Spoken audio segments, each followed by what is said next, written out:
The champagne was vintage Dom Perignon. The venue was the exclusive Oakhaven estate, but the insult Beatrice Sterling spat at the bride was cheaper than dirt. Everyone in high society knew that the Sterlings were practically American royalty, and everyone knew that Alara Vance was nobody. A penniless orphan with a cheap dress and no dowry. Or so they thought. When Beatrice grabbed the microphone to humiliate Alara one last time, she expected the girl to cry. She expected her to run. What she didn't expect was the heavy oak doors swinging open and a man in a charcoal suit walking in, holding a document that would turn the Sterling family's entire world into ash. You think you know what happens when a mother-in-law goes too far? You have no idea. Sit down, because this wedding is about to become a war zone. The air inside the bridal suite of the Oakhaven estate smelled of lavender and old money. It was a suffocating scent, one that Alara Vance had been trying to get used to for the past 18 months. She sat before the vanity, staring at her reflection. Her dress was simple, a vintage lace gown she had found at a thrift store in downtown Seattle and restored herself. It lacked the crystals and pearls that usually adorned the brides of the Sterling family, but to Alara it was perfect. It was honest. Her hands trembled slightly as she adjusted the veil. It's a bit tragic, isn't it? The voice cut through the silence like a serrated knife. Alara didn't need to turn around to know who was standing in the doorway. Beatrice Sterling, the matriarch of the Sterling shipping empire, a woman whose approval rating was lower than her empathy levels. Alara took a deep breath, steadying her hands. Good morning, Beatrice. I think the dress is beautiful. Beatrice walked into the room, the heels of her Louboutins clicking sharply against the marble floor. She was wearing a gown of silver silk that was suspiciously close to white, and diamonds that probably cost more than the neighborhood Alara grew up in. Beautiful? Beatrice scoffed, reaching out to flick a piece of lint off Alara's shoulder with exaggerated disgust. It looks like a tablecloth from a roadside diner. My son is a Sterling, Alara. He is the heir to a legacy that dates back to the Industrial Revolution. And you are about to walk down the aisle, looking like a maid who got lost on her way to the laundry room. Liam loves me for who I am, Beatrice, Alara said softly, meeting the older woman's icy blue gaze in the mirror. Not for what I wear. Liam is a romantic fool, Beatrice snapped. He thinks poverty is charming because he's never had to live in it. But mark my words, girl, when the novelty of your little bohemian struggle wears off, he will look at you and see exactly what I see. A gold digger who trapped a nice boy because she was tired of waitressing.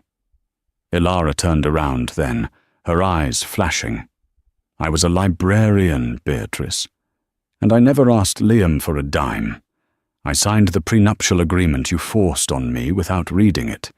I'm not here for the money. Beatrice laughed, a cold, harsh sound that lacked any humor. She reached into her clutch and pulled out a folded check. She slammed it onto the vanity table next to Alara's modest bouquet of wildflowers. $50,000, Beatrice whispered, leaning in close. Her perfume was overpowering. Cash it. Leave out the back door. My driver is waiting. He'll take you to the airport. You can go anywhere. Paris, Rome, Bali. Just don't go to that altar. Alara looked at the check. It was a life-changing amount of money for most people. For Beatrice, it was pocket change. I love him, Alara said, her voice shaking but firm. She pushed the check back toward Beatrice. Keep your money. I'm marrying Liam. Beatrice's face twisted into a mask of pure venom. She snatched the check back, tearing it into pieces and letting them flutter to the floor like confetti. Don't say I didn't give you an exit strategy, my dear, Beatrice hissed, smoothing her silver dress. Because once you walk out that door, I am going to make your life a living hell. You think you've won because you got the ring? The ring is just the beginning. I will humiliate you, I will isolate you, and I will break you until you are begging me for that 50,000 just to get away." Beatrice turned on her heel and walked to the door. She paused, her hand on the brass knob, and looked back with a sinister smile. "Oh, and try not to trip. I hear the carpet in the chapel is very unforgiving to cheap shoes." Elara sat alone in the silence, her heart hammering against her ribs. She looked down at her shoes. They were simple white flats, bought on sale. She bit her lip, fighting back tears. She knew marrying Liam would be hard, but she hadn't realized she was marrying into a war.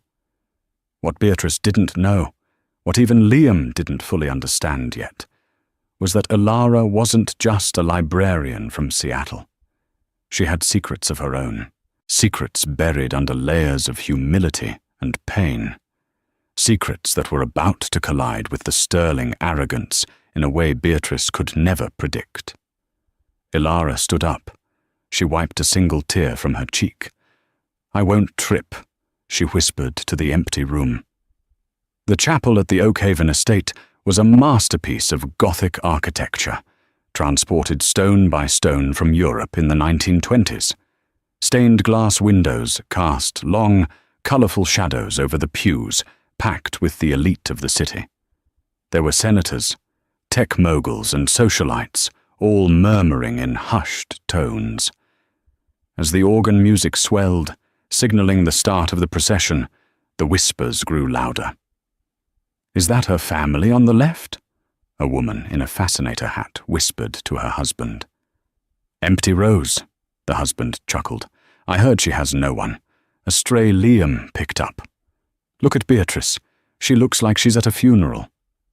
At the front of the altar, Liam Sterling stood tall, looking dashing in a custom Armani tuxedo. But his face was pale. He looked anxious.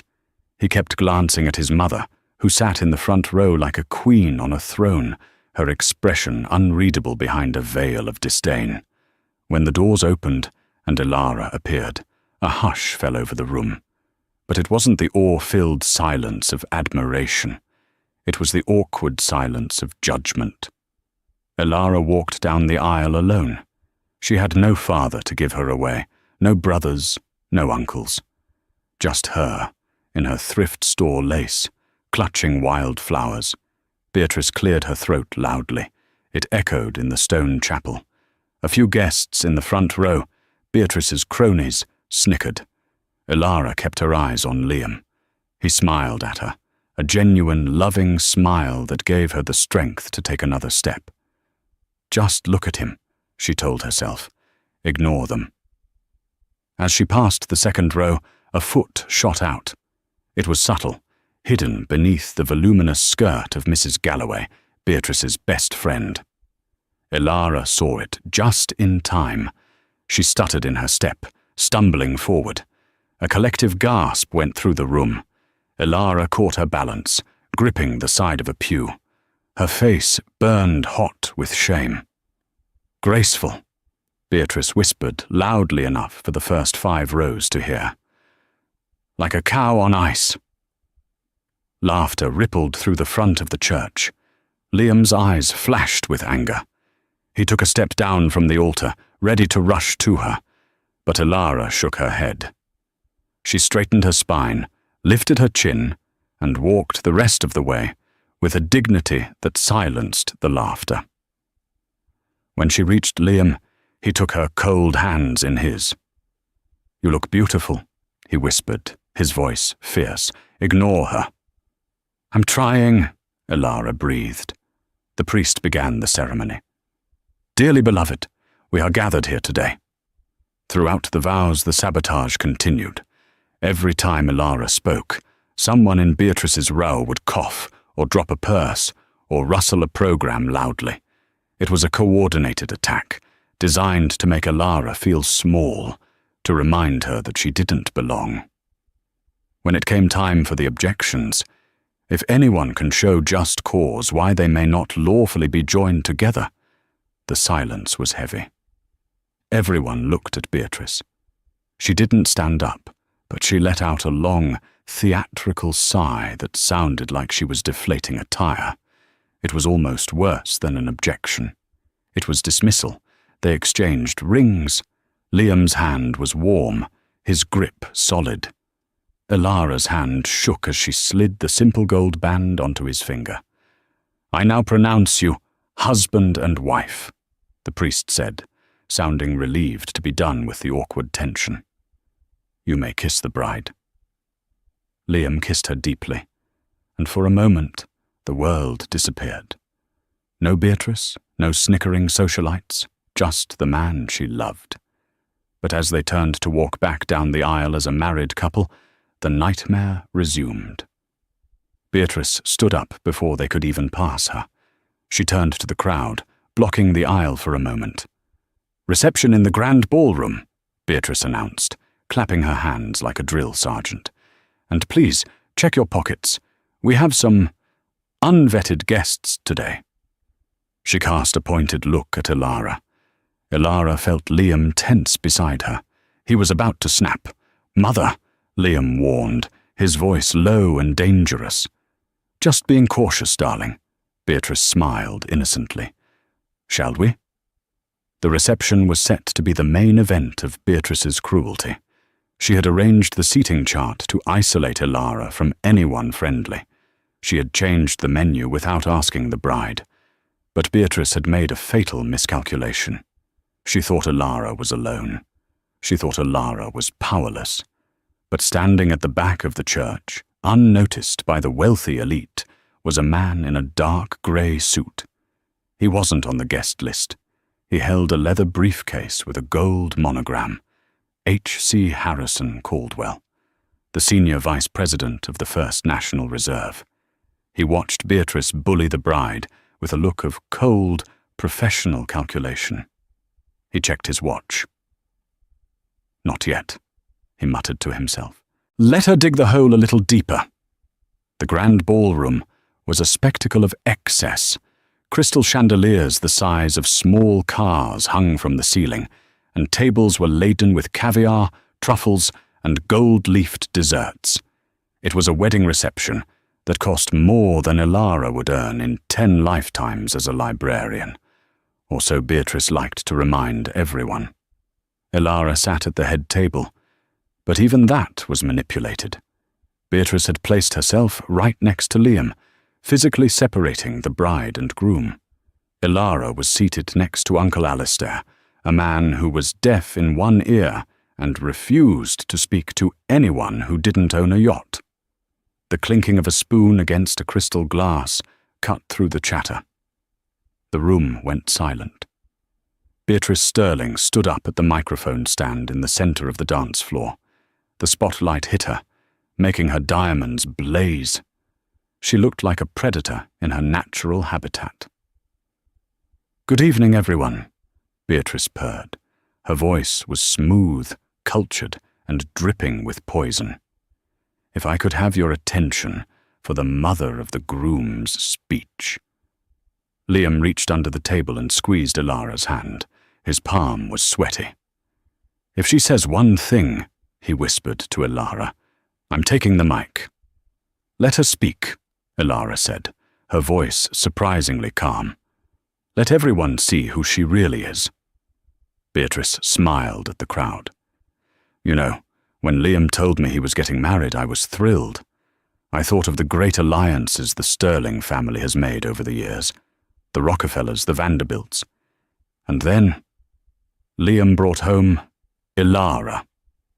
A few awkward chuckles rippled through the room. "Ilara is special," Beatrice continued, pacing the floor. "She's a librarian. Can you imagine?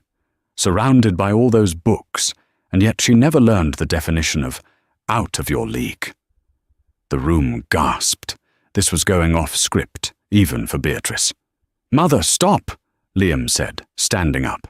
"Sit down, Liam," Beatrice snapped, her mask slipping for a second before she composed herself. "I am speaking. I'm only telling the truth, darling. We have to be honest.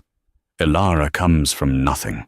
No parents, no lineage, no assets. I had my private investigators look into her, just to be safe. Do you know what they found? She pulled a piece of paper from her bra, a dramatic gesture that had the audience captivated. Credit card debt, Beatrice announced, waving the paper.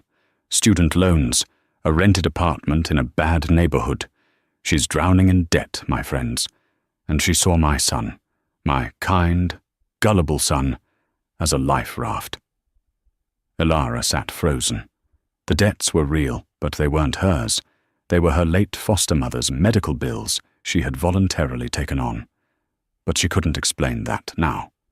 Not to these people.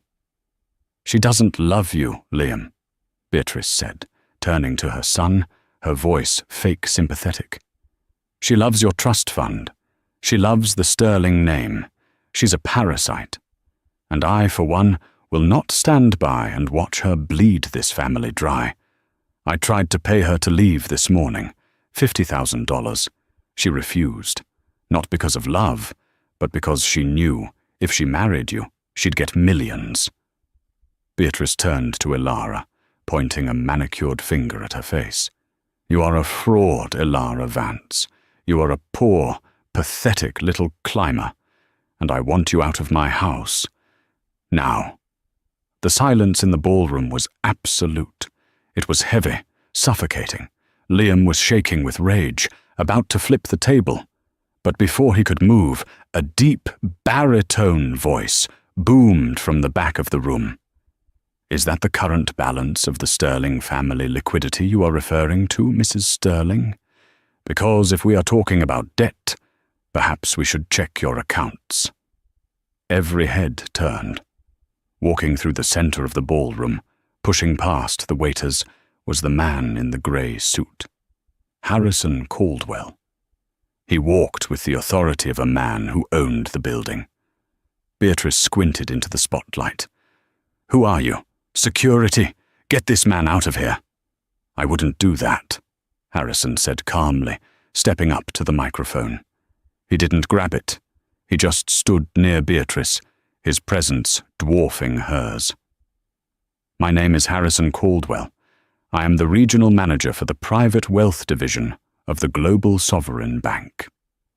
Beatrice laughed nervously. I don't care who you are. You're crashing a private event.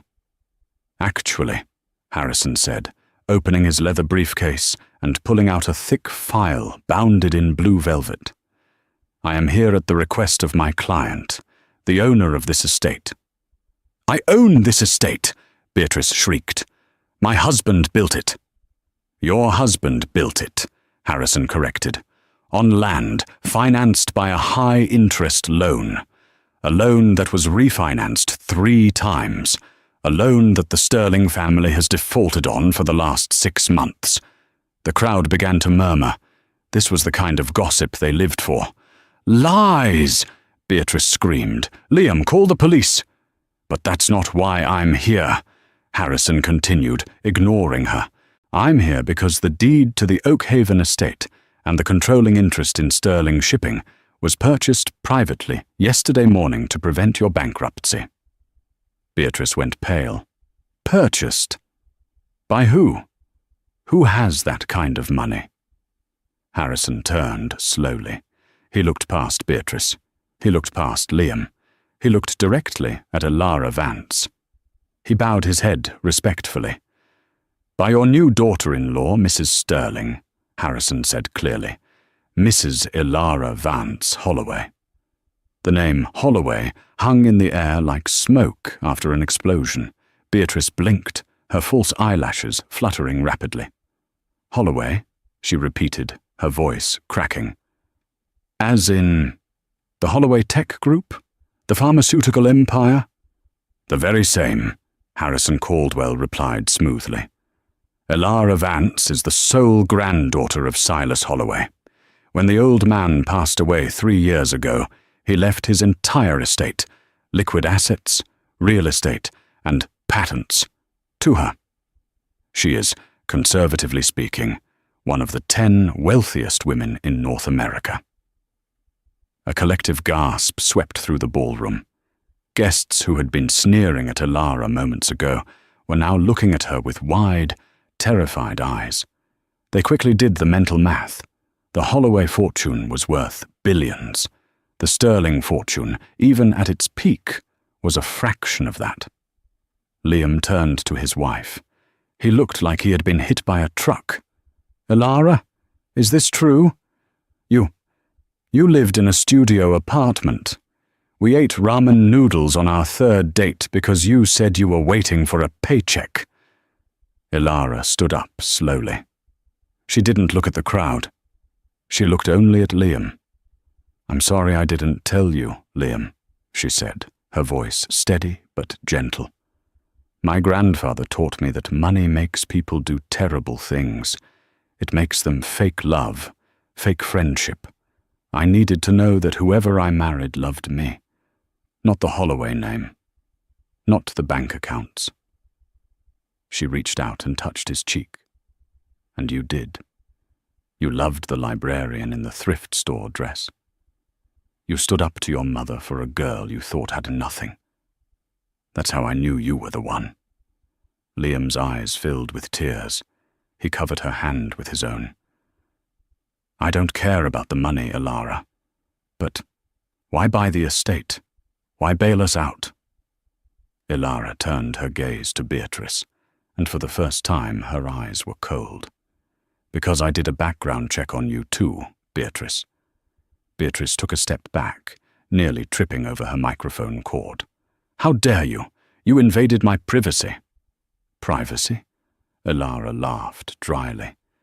"Beatrice, you haven't paid the mortgage on this house in 8 months. You haven't paid the catering staff for this wedding. You funded this entire event on credit cards that are maxed out." Elara walked around the table, moving toward her mother-in-law. The poor bride now looked like an empress. "I bought the debt," Elara announced to the room. "Every cent the Sterling family owes, they now owe to me. I did it to save Liam from the ruin you were driving him into. I wanted to start our marriage with a clean slate. I was going to tell you quietly after the honeymoon. I was going to let you keep your dignity." Elara stopped 3 feet from Beatrice. "But then you decided to give a speech," Elara said. "You decided to mock my dress. You decided to tell the world I was a gold digger." Elara gestured to Harrison. "Harrison, that check Beatrice tried to give me this morning, the $50,000 to leave Liam, would it have cleared?" Harrison checked his tablet, though he clearly already knew the answer. "Negative, Mrs. Holloway. The account associated with Mrs. Sterling's personal checkbook is currently overdrawn by $12,000. If you had tried to cash that check, you would have been arrested for fraud." The room erupted. The whisper network went nuclear. "She's broke? The Sterlings are destitute? And she tried to pay the billionaire bride with a bounced check?" Beatrice looked around wildly. Her social armor was shattering. The people she tried to impress were laughing, not at Elara, but at her. "This is a mistake," Beatrice screeched. "My bankers made an error. I am Beatrice Sterling. I am the queen of this society." "You are a tenant," Elara corrected sharply. "In my house." Beatrice's face turned a shade of purple that clashed horribly with her silver dress. "Your house? You wouldn't dare! Liam, tell your wife to stop this nonsense. Throw her out." Liam looked at his mother. For years he had been terrified of her. He had let her dictate his schools, his friends, his life. But seeing her now, exposed, petty, and cruel, something broke inside him. "No," Liam said. Beatrice froze. "Excuse me?" "I said no," Liam said, his voice rising. "You lied to me, Mother. You told me the business was thriving. You told me we were secure. Meanwhile, you were spending money we didn't have on galas and jewelry just to keep up appearances. And you treated the woman I love like garbage because you thought she was poor. Well, guess what? She's rich, and you're the one who's morally bankrupt. I did it for you, Beatrice cried, playing the victim card. I wanted to maintain our status for you. You did it for your ego, Liam spat. Harrison cleared his throat. Mrs. Holloway, he addressed Elara. As the new owner of the Oakhaven estate, you have the right to dictate who remains on the premises. How would you like to proceed? Elara looked at the wedding guests. They were silent, waiting for the verdict. She looked at the staff, the waiters and bartenders whom Beatrice had screamed at earlier that day. They looked hopeful. I don't want to ruin the party, Elara said, smoothing her lace dress. The food is paid for. By me now. The band is paid for. Let everyone eat and drink. She turned to Beatrice. But I have a strict policy about toxic guests, Elara said. Harrison, do we have the paperwork ready? We do. Harrison pulled a document from his briefcase. It was a formal eviction notice. Beatrice, Elara said, her voice calm but booming through the microphone system. You have 1 hour to pack your personal belongings. Not the furniture, not the art. Those belong to the estate, which belongs to me. Just your clothes and your toiletries. You can't be serious, Beatrice whispered. I am very serious, Elara said. You offered me an exit strategy this morning, remember? You told me to leave out the back door. You told me your driver could take me anywhere. Elara smiled, a dangerous, triumphant smile.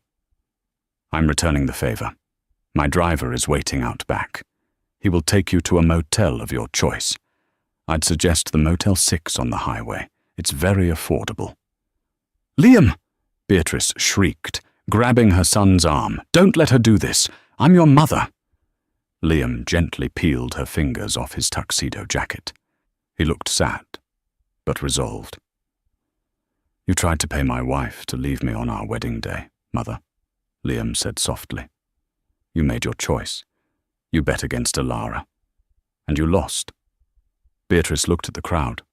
No one stepped forward to help her. Mrs. Galloway, her best friend, was busy inspecting her nails, pretending she didn't know Beatrice. Defeated, humiliated and exposed, Beatrice Sterling let out a sob. It wasn't a fake, theatrical sigh this time. It was the sound of a woman who realized her reign was over. She turned and ran. Not walked, ran. Toward the exit, her heels clacking frantically, the sound of her defeat echoing off the marble walls. As the door slammed shut behind her, silence lingered for exactly 3 seconds. Then, the waiter nearest the head table, a young man Beatrice had yelled at for pouring water too slowly, started to clap. Then the band started to clap. Then the guests, realizing which way the wind was blowing, joined in. Soon the entire ballroom was giving Elara Vance Holloway a standing ovation. Elara didn't soak it in. She just turned to Liam. I'm sorry about your mum, she whispered. Don't be, Liam said, pulling her into a hug. I feel like I can finally breathe. But we have a lot to talk about. Specifically, the fact that you own my childhood home. We can talk about it on the honeymoon, Elara smiled. I upgraded our tickets. To first class, Liam asked. To private, Elara winked. But the story wasn't over yet. Beatrice of Sterling was down, but a woman like that doesn't stay down without trying to burn the world with her. As the reception turned into a celebration of freedom, outside in the parking lot, Beatrice was making a phone call to the one person she knew was shady enough to help her get revenge. The neon sign of the Starlight Motel buzzed with a dying flicker, casting a sickly yellow light into room 104. It was a far cry from the Egyptian cotton sheets of the Oakhaven estate.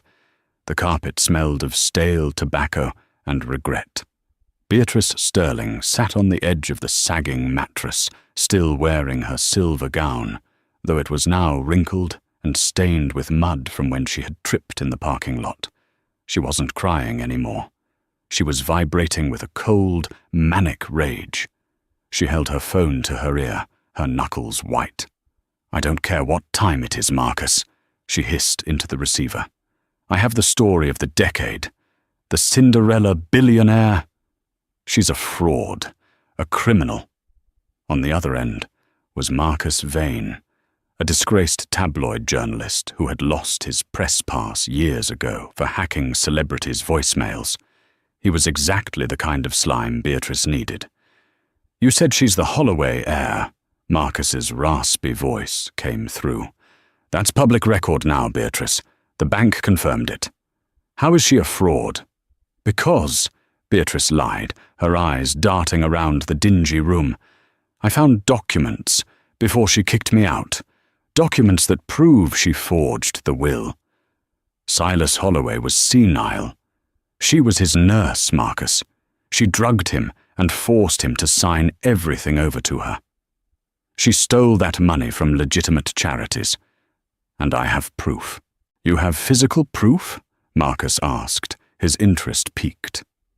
I hid it," Beatrice improvised, "in the wall safe in the master bedroom, the one only I know the combination to. If we can get back in there, I can show you. We can live stream it. We can destroy her before she even cuts the wedding cake." "Breaking and entering?" Marcus chuckled darky. "I like it. I'll pick you up in 20 minutes. Wear something black." Beatrice hung up and looked at herself in the cracked mirror. She didn't have proof. She didn't have anything. But she knew the layout of Oak Haven better than anyone. She knew the servant's entrance in the wine cellar was rarely locked because the latch was broken, something she had refused to pay to fix for years. If she could just get inside, she could plant something. A vial of pills? A forged letter? It didn't matter. She just needed to create a scene big enough to ruin the honeymoon and freeze Ilara's assets. If she couldn't have the money, she would burn the house down with everyone inside. 2 hours later, the Oak Haven estate was quiet. The party had wound down, and the guests had departed, leaving behind a silence that felt heavy with secrets. Beatrice and Marcus crept through the shadows of the rose garden. Marcus was filming with a high-end night vision camera, live streaming to his underground network of gossip blogs. "We are here live," Marcus whispered to his audience, "with Beatrice Sterling, the wrongfully evicted mother. We are about to expose the dark truth behind the new billionaire bride." They reached the cellar doors. Beatrice pulled. It didn't budge. She pulled again, harder, locked. "It's supposed to be broken," she muttered, panic rising in her throat. "Looks like the new owner does maintenance," Marcus sneered. "What now?" "The window." Beatrice pointed to a narrow window near the kitchen. "I can fit." It was a humiliating struggle, shoving her silver-clad body through a dusty window, scratching her arms, tearing her dress. But hate is a powerful fuel. She tumbled onto the kitchen floor, gasping for air. She unlocked the back door for Marcus. They moved through the silent house like ghosts. Beatrice led him toward the master study, where the main safe was hidden behind a portrait of Liam's great-grandfather. "This is it," Beatrice whispered to the camera, her eyes gleaming. "Inside this safe is the evidence that Ilara Vance is a con artist." She reached for the painting. Suddenly, the lights in the hallway flooded on. Blinded, Beatrice threw her hands up. "I wouldn't touch that if I were you, Mother." Liam stood at the top of the grand staircase. He was still in his tuxedo pants and unbuttoned shirt, looking tired but furious. Beside him stood Ilara, wearing a silk robe, her arms crossed, and behind them stood 4 private security guards, their hands resting on their belts. "Liam!" Beatrice cried, trying to spin the narrative instantly. "Thank God you're awake! This man," she pointed at Marcus, "he forced me to break in. He's crazy. He wants to rob us!" Marcus dropped his camera, his jaw dropping. "What? You crazy witch! You hired me!" "Save it," Ilara said, her voice cutting through the noise. She walked down the stairs, her steps slow and deliberate. "We've been watching you on the security cameras since you entered the garden, Beatrice. The motion sensors sent an alert to my phone 10 minutes ago." "You changed the locks," Beatrice accused, trembling. "I upgraded the entire system," Ilara corrected. "And I see you brought a friend to live stream your felony." Ilara looked at the camera, which was still rolling on the floor. "Hello, Internet. I hope you're recording this, because you're about to see why Beatrice Sterling really came back." Ilara nodded to the head of security. "Open the safe." Beatrice froze. "No, don't." The guard moved the painting and punched in a code. The heavy steel door swung open. The safe wasn't empty, but it didn't contain forged wills or poison. It contained stacks of red binders. Ilara walked over and pulled one out. She tossed it onto the floor at Beatrice's feet. It fell open, revealing bank statements and offshore wire transfers. "I didn't find these until I bought the house and gained access to your private office records," Ilara said. "This isn't evidence of my fraud, Beatrice. It's evidence of yours." Beatrice went pale as a sheet. "Embezzlement," Liam said, his voice breaking with betrayal. "You've been draining the employee pension fund of Sterling Shipping for 5 years. That's why we were broke, not because of the market, because you were stealing from our workers to buy jewelry." I intended to pay it back," Beatrice stammered, backing away. "And the second binder," Ilara continued, pointing to the safe, "contains the insurance fraud schemes. You set fire to the warehouse in 2023, didn't you?" Beatrice looked at the camera, then at Liam, then at the exit. The walls were closing in. The poor bride she had mocked had not only bailed out the family, but had uncovered the rot at its core. "Police are on their way," Ilara said calmly. "Marcus, I'd suggest you hand over that footage as evidence if you want to avoid an accomplice charge." Marcus kicked the camera toward the guards. "I was never here." Beatrice fell to her knees. The high society queen, the woman who terrified debutantes and CEOs alike, was reduced to a weeping mess on the floor of the kitchen she used to rule. "Liam," she sobbed, reaching out a hand. "Please, I'm your mother." Liam looked at her. There was no hate in his eyes anymore, just pity, and a finality that hurt more than anger. "You stopped being my mother the moment you tried to sell my happiness for a check," Liam said. He turned his back on her. "Ilara, let's go back to bed." The 6 months following the arrest of Beatrice Sterling were not the quiet victory lap that the tabloids expected. They were a siege. Beatrice, even from the confines of house arrest, a privilege her high-priced lawyer, Miles Gentry, had barely scraped together, waged a media war that was nothing short of scorched earth. She leaked stories to the press painting Ilara not as a savior, but as a predatory corporate raider who had seduced her mentally vulnerable son to hijack the family legacy. She spun a narrative where the embezzlement was a clerical error and the arson was a tragic accident. For a while, the public wavered. Beatrice was a master manipulator, and she played the role of the confused elderly widow to perfection. But the courtroom has a way of stripping away the performance. The trial of the century.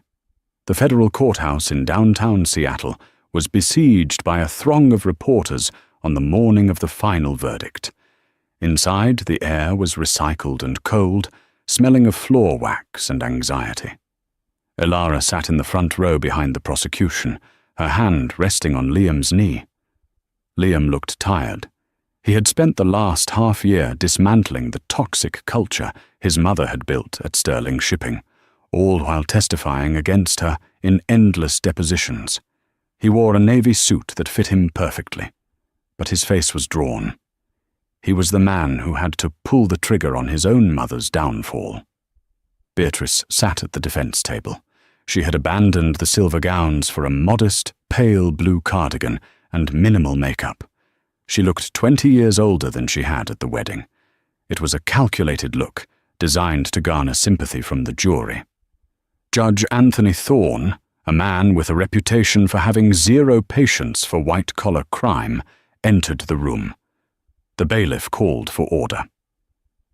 "Prosecutor Evelyn Wright, you may proceed with your closing statement," Judge Thorne said.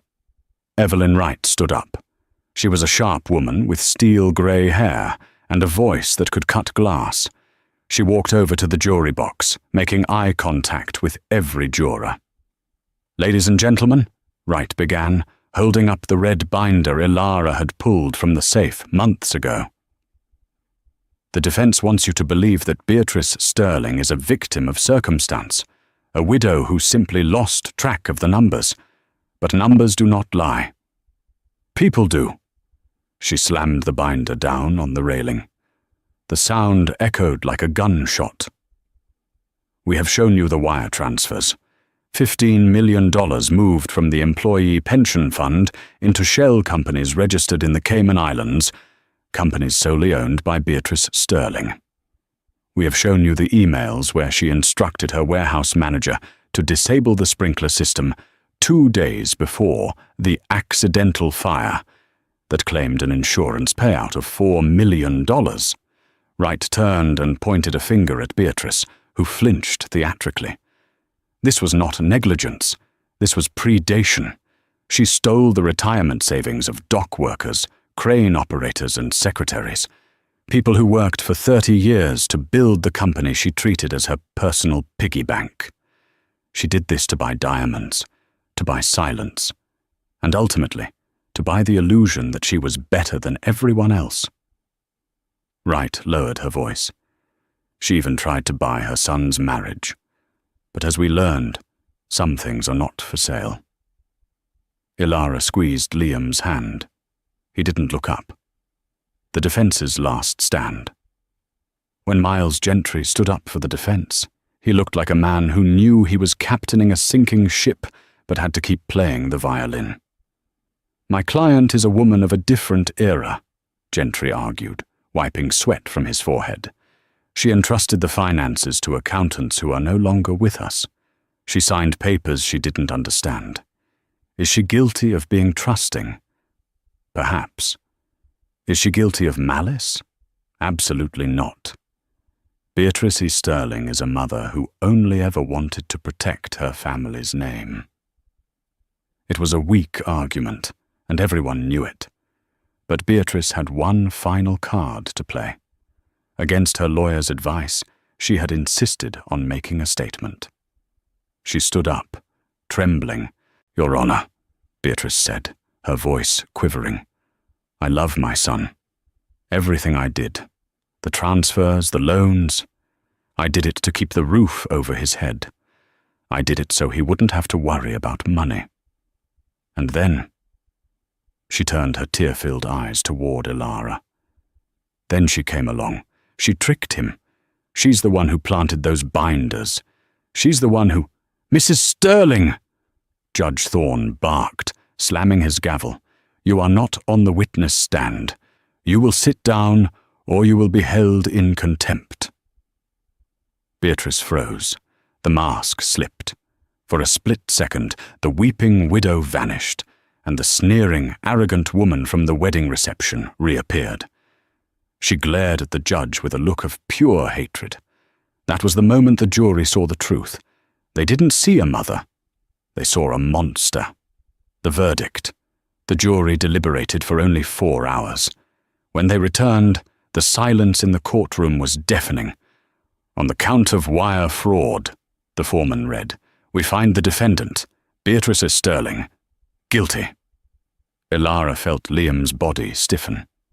"On the count of embezzlement," Guilty. On the count of insurance fraud, guilty. On the count of conspiracy to commit arson, guilty. Beatrice didn't scream. She simply deflated. It was as if the air that kept her upright, the hot air of her own ego, had finally rushed out. She slumped into her chair, staring at the table. Judge Thorne looked over his spectacles. Beatrice Sterling, you have lived a life of extraordinary privilege, funded by the suffering of others. You have shown no remorse, only a desperate desire to maintain your status. I am sentencing you to 12 years in a federal correctional facility, followed by 5 years of supervised probation. You are also ordered to pay restitution of $18 million to the victims. The gavel banged. It was over. 2 marshals moved in. They didn't handle her gently. They pulled Beatrice's hands behind her back. The clink of the handcuffs was the loudest sound in the room. As they led her past the gallery, Beatrice stopped. She looked at Liam. "Liam," she whispered, "call Miles. Tell him to appeal." Liam stood up. He looked at his mother, really looked at her, for the first time in his life, without fear. "Miles is fired, Mother," Liam said softly. "And I'm not calling anyone. You're on your own." Beatrice gasped. "I gave you life. And then you tried to sell it," Liam replied. "Goodbye, Mother." He turned his back. Beatrice started to scream then, a high, thin wail of despair as the marshals dragged her through the side doors. The prison visit 3 months later. The Federal Correctional Institution in Dublin, California, was a stark contrast to the Oakhaven estate. It was grey, sterile, and smelled of industrial cleaner. Ilara sat on the metal stool in the visitation room. She smoothed the skirt of her maternity dress. She was 5 months pregnant now, and the baby bump was undeniable. On the other side of the thick glass sat Beatrice. The change was shocking. Beatrice's hair had gone completely white. Her skin was sallow, deprived of expensive creams and spa treatments. She wore a shapeless khaki jumpsuit with a number stenciled on the pocket. She picked up the phone. Ilara picked up hers. "You came to gloat," Beatrice said. Her voice was raspy. "Is that it? You wanted to see the Queen in her cage?" "No," Ilara said calmly. "I came to bring you this." She held up a photo against the glass. It was a picture of the Oakhaven estate. But it looked different. There were children playing on the lawn. There were tents set up for a summer fair. The sign on the gate read, "The Vance Sterling Center for Foster Care and Family Support." Beatrice squinted at it. "You turned my home into an orphanage?" "Not an orphanage," Ilara corrected. "A community center. We host summer camps for foster kids. We teach financial literacy classes in the ballroom where you used to hold galas. The wine cellar is now a food pantry." Beatrice's face twisted in disgust. "You desecrated it. You filled it with riffraff." "I filled it with love," Ilara said. "And life. Something that house never had when you were there." Ilara put the photo down. "I also came to tell you that the restitution has been paid. I liquidated the remaining assets of the shipping company's old board, your friends, and covered the pension fund. The workers have their money back." "You fool," Beatrice sneered. "You could have kept that money. You could have been the richest woman in the state." "I am the richest woman in the state," Ilara said, a small smile playing on her lips. "I have a husband who loves me. I have a baby on the way. And I can sleep at night. Can you sleep, Beatrice? Or do you just count the days?" Beatrice slammed her hand against the glass. "I will get out of here. I will appeal. And when I do, you won't," Ilara interrupted, her voice hardening. "Because if you try to contact Liam, or me, or our child, ever again, I won't use lawyers. I will use my grandfather's connections to ensure you are transferred to a facility where the heating doesn't work and the food is inedible. Do not test me, Beatrice. I beat you when I was a poor librarian. Imagine what I can do now." Beatrice stared at her.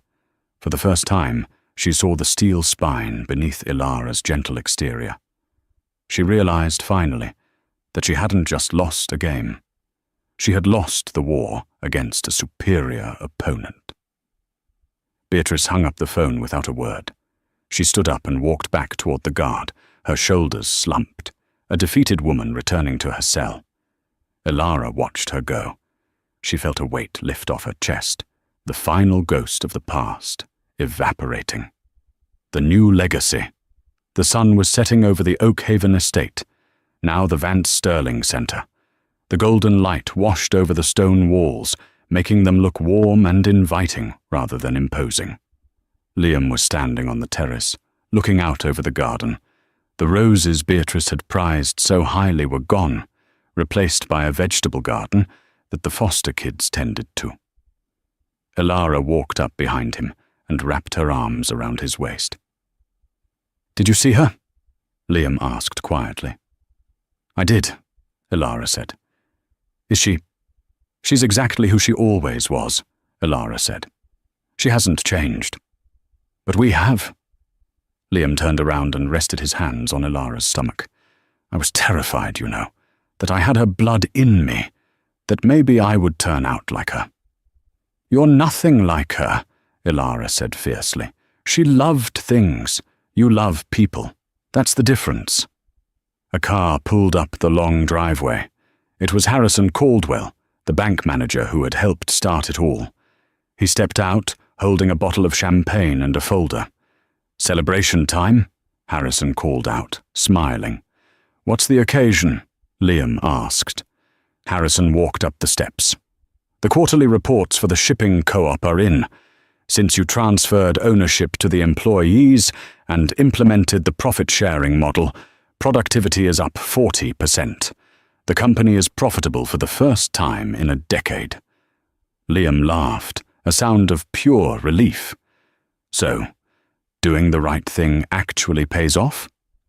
"Compounding interest, my friend," Harrison winked. "Karma has a way of paying dividends." Ilara took the champagne flute Harrison offered, filled with sparkling cider for her, and raised it to the sunset. "To new beginnings," she said.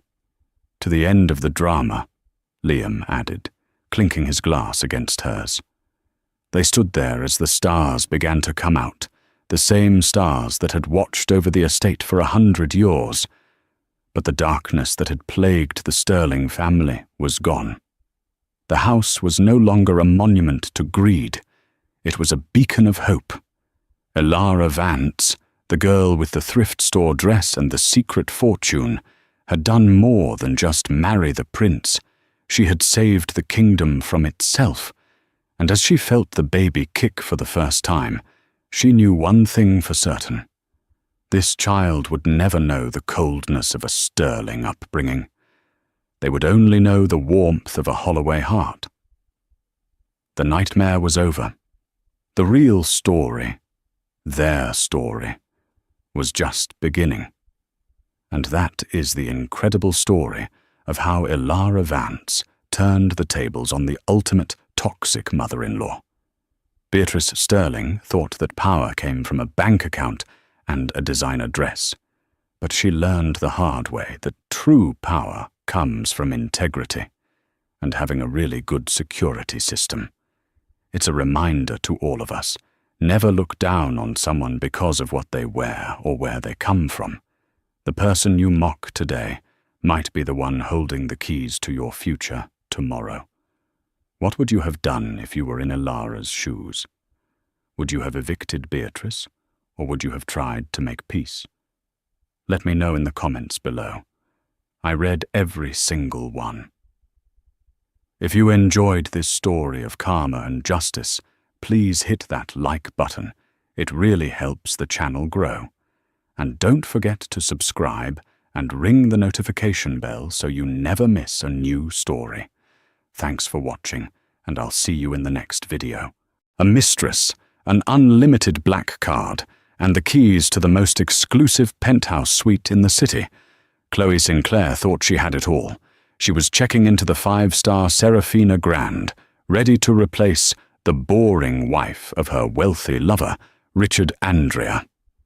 She ordered $1,000 champagne, she called for private designer fittings, and she mocked the woman she was displacing. She thought she was the queen of Richard's world. But she made one fatal mistake. She never asked who exactly owned the castle. Eleanor Andrea knew the precise texture of the ceiling in her master bedroom. She had counted the subtle imperfections in the Venetian plaster 198 times, once for every night she had lain awake, listening to the empty space beside her, or worse, the sound of her husband, Richard, breathing the deep, untroubled sleep of a man without a conscience. To the world, they were the Andreas. Richard was a lion of Wall Street, a private equity shark who stalked the pages of Forbes and the Wall Street Journal. Eleanor was his perfect wife, poised, elegant, and tragically underestimated. She chaired galas for the Met, she organized fundraisers for the Philharmonic, and she smiled, always smiled, as Richard accepted accolades for his success.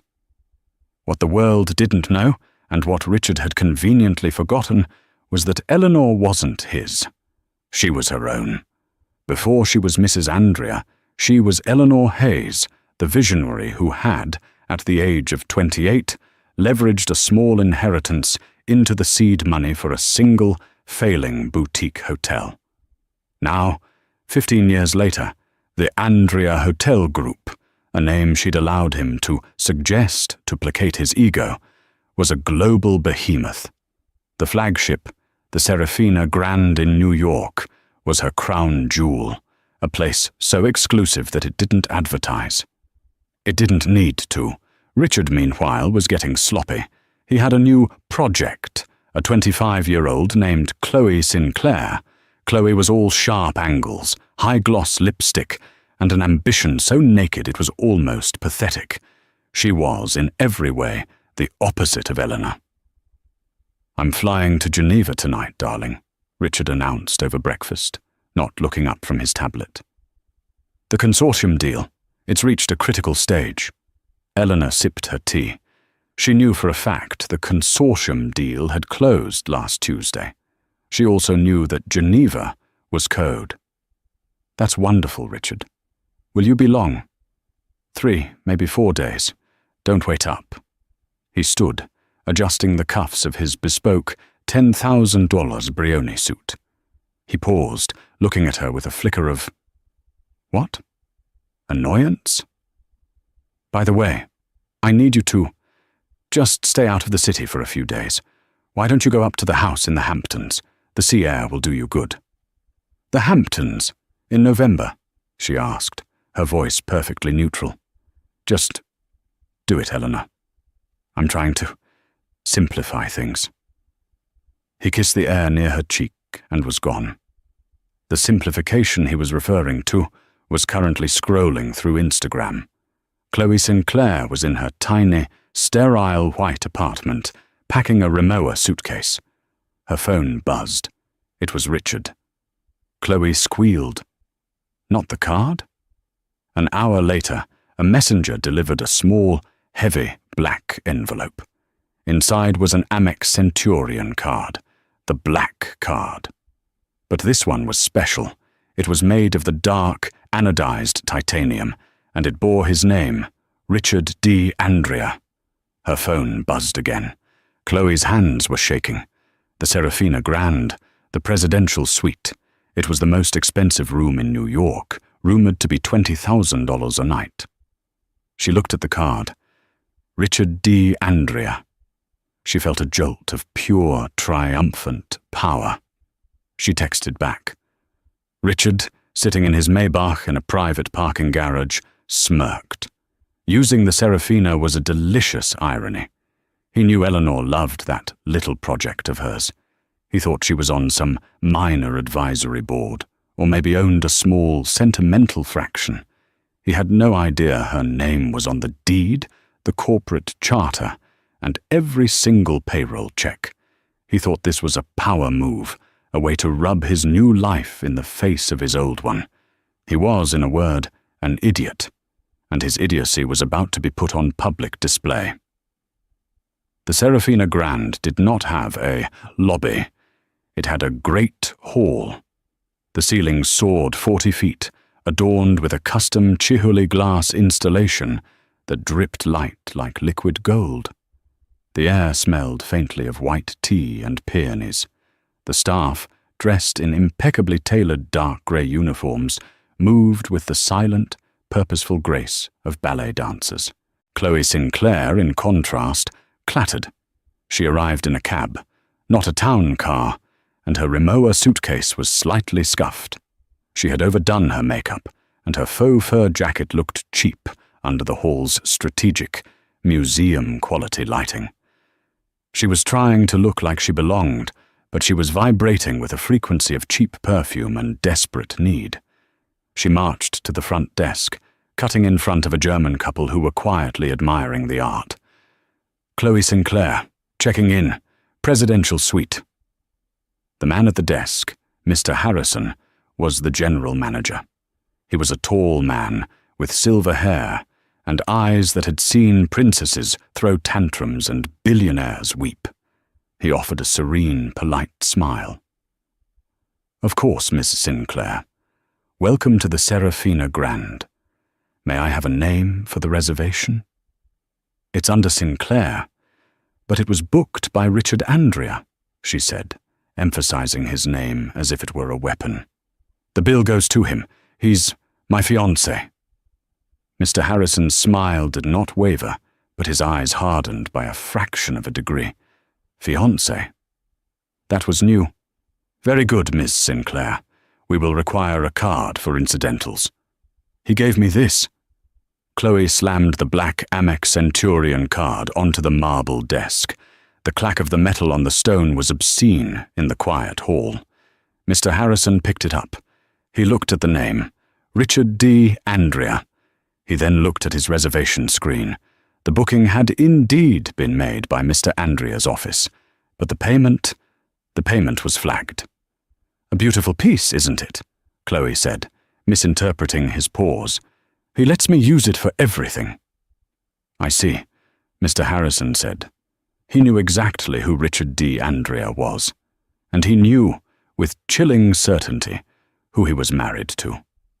Mrs. Andrea, the woman who had personally designed his uniform, the woman who knew every single one of her 300 staff members by name, the woman who was, at this very moment, in a board meeting on the 50th floor. "Is there a problem?" Chloe snapped, her voice rising. "Run the card. I have places to be." "No problem at all, Miss Sinclair." Mr. Harrison processed the check-in. "We have you in our top suite. It has a private elevator. Charles," he motioned to a bellman, "please escort Ms. Sinclair to the penthouse." The suite was breathtaking. It was 4,000 square feet of floor-to-ceiling windows, a baby grand piano in the corner, a private terrace with a heated infinity pool, and a staff of 2 on call. Chloe was alone. She spun in a circle, giddy. "This is my life now," she shouted to the empty room. She immediately got to work. She picked up the in-room phone. "Room service? I want a bottle of the Dom Perignon Rosé, the 1998 vintage, and the caviar selection, all of it." "Yes, Miss Sinclair, that will be $2,400. "Perfect." Click. She dialed again. "The spa. I want a 4-hands massage, a diamond dust facial, and I want the therapist to come here. Now. Our in-suite services start at $5,000. "Whatever." Click. She dialed a third time. "Concierge, get me the personal shopper from the hotel boutique, the one with the Bottega display. I want them to bring a rack of new arrivals. Size 2, and some jewelry. Cartier. No, Graf. Go big." "Immediately, Ms. Sinclair." Within an hour, the suite was a chaotic mess of champagne corks, designer bags and spa oils. Chloe, wrapped in a plush fret robe monogrammed with the hotel's crest, was on her phone, taking a selfie with the black card held next to her face, careful to obscure the numbers, and the New York skyline glittering behind her. She posted it. Living the life I deserve. Serafina gan queen gan upgrade, Bielenor. She tagged the Serafina Grand. Down in the lobby, Mr. Harrison's terminal beeped, a notification. He clicked it. The hotel's social media manager had flagged the post. He looked at the picture. He looked at the hashtags. "Oh dear," he murmured. He picked up his own private line, one that bypassed all assistance. "Mrs. Andrea?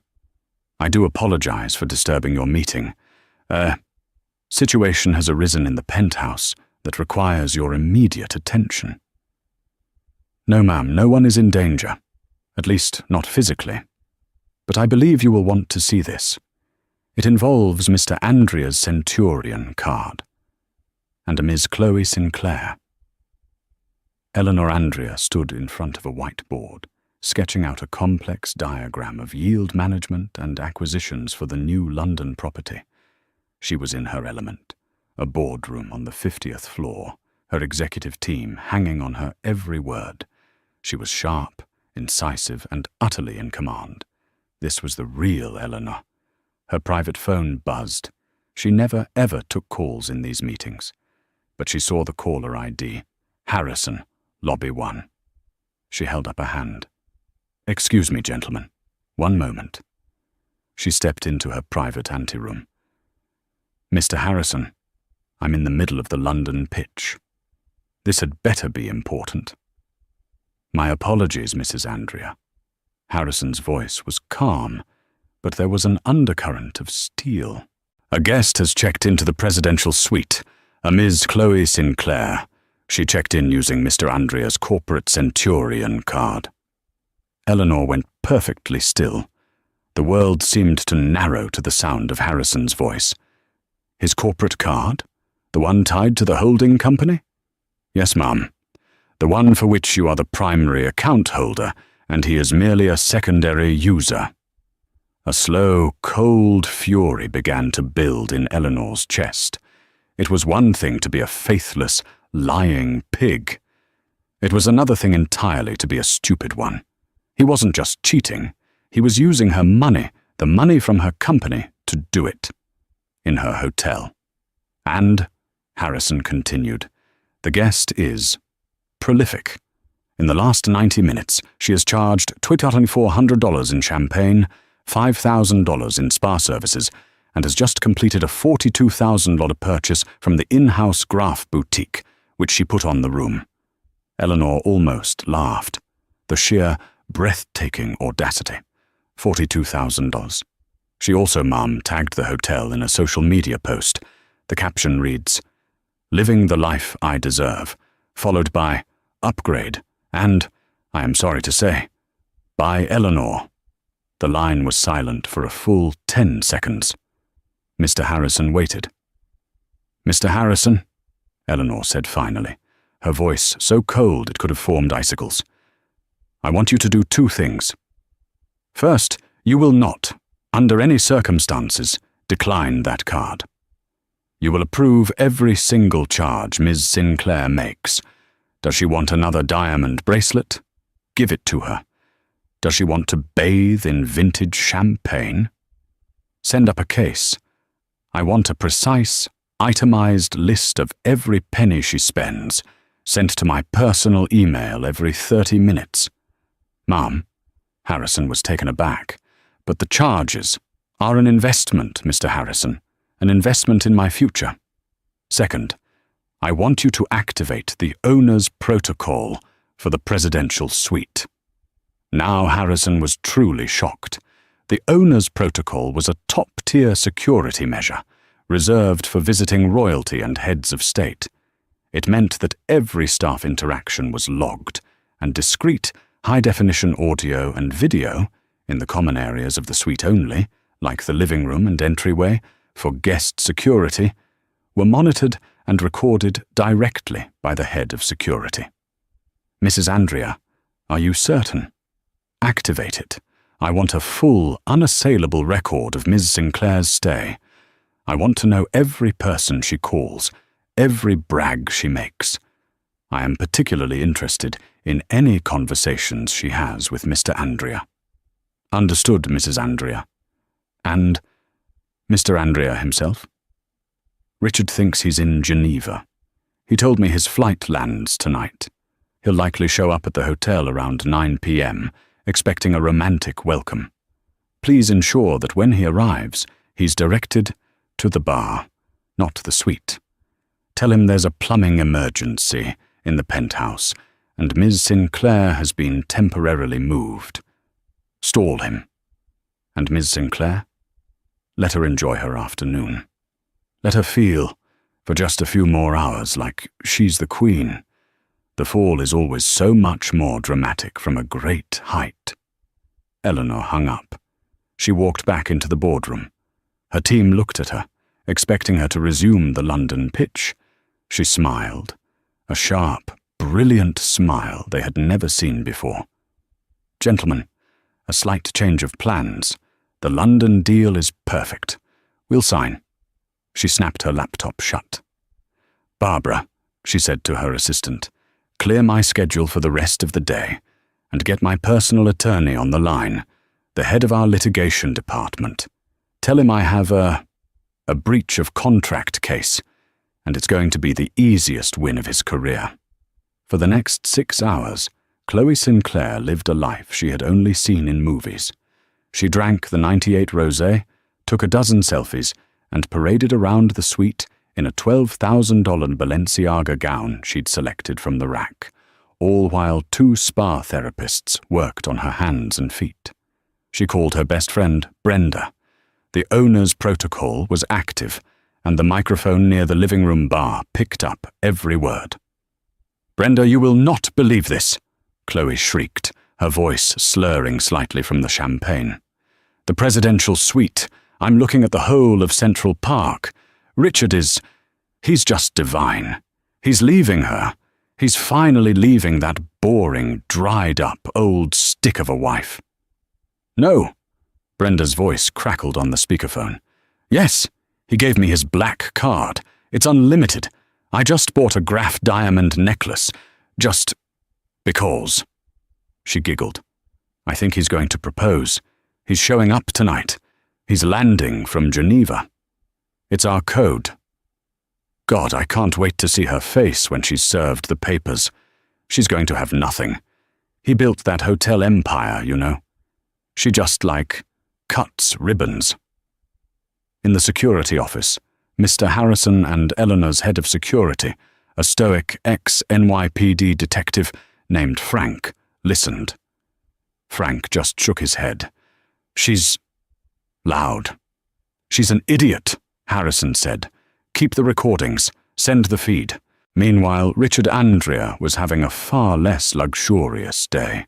He was, in fact, stuck in traffic on the FDR drive. He was smug, feeling like the king of the world. He had successfully lied to his wife, set up his mistress in the most opulent suite in town, and was about to have a weekend of consequence-free debauchery. He genuinely believed that Eleanor's little hotel business was small time. He'd never paid attention to her quarterly reports or her AGMs. He just saw it as a hobby that kept her busy while he made the real money. At 9:02 p.m., Richard Andrea strode into the Serafina Grand. He was expecting to be whisked upstairs. Instead, he was intercepted by Mr. Harrison. "Mr. Andrea, a pleasure as always," Harrison said smoothly. "Harrison, no time.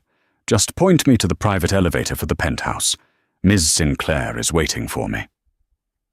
"Ah," Harrison said, his face a perfect mask of professional regret. "There appears to be a situation.